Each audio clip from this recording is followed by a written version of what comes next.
Good morning, everyone.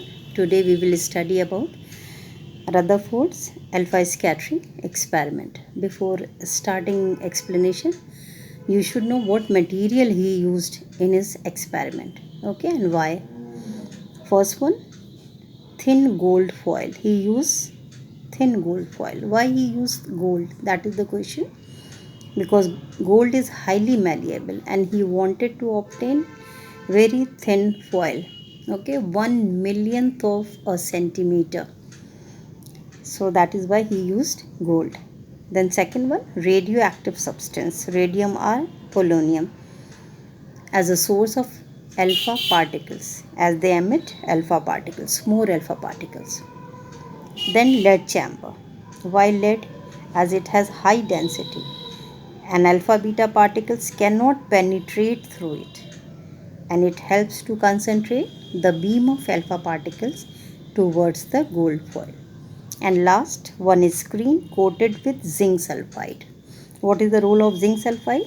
It is scintillating compound which emit lights when struck by alpha particles. Okay, so these material he used in his experiment.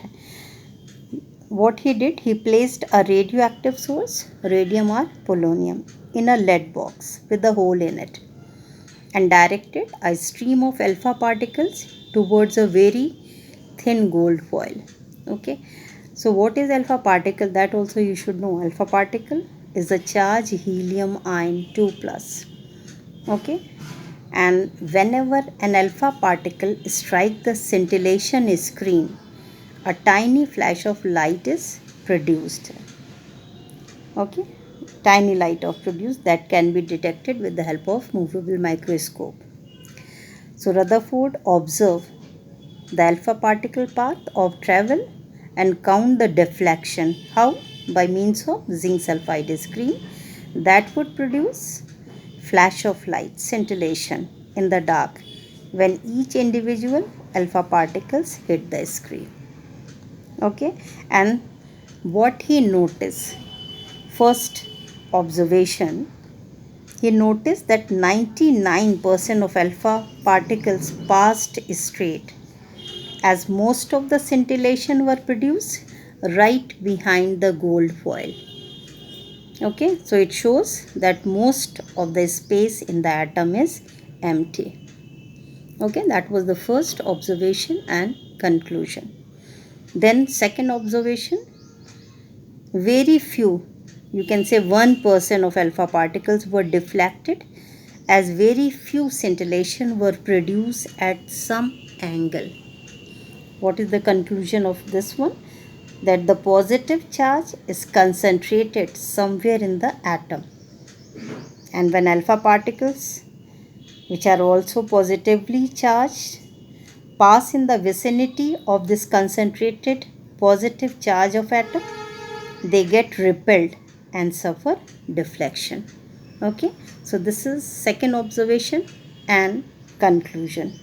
Okay, then some alpha particles were deflected by large angle or even bounced back. Very few alpha particles, 1 in 20,000, bounce back, as negligible scintillation were produced on the front side of the gold foil.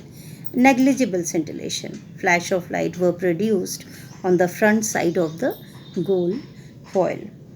Okay, so it means there is something very heavy in the atom, because the alpha particle possesses considerable mass. The returning back of some of the alpha particles indicate that they have collided with something which is quite heavy. Moreover, since the number of such alpha particles which are returning back is very small, the space occupied by the heavy part of atom must be very small, and this only led to the discovery of nucleus. That's it.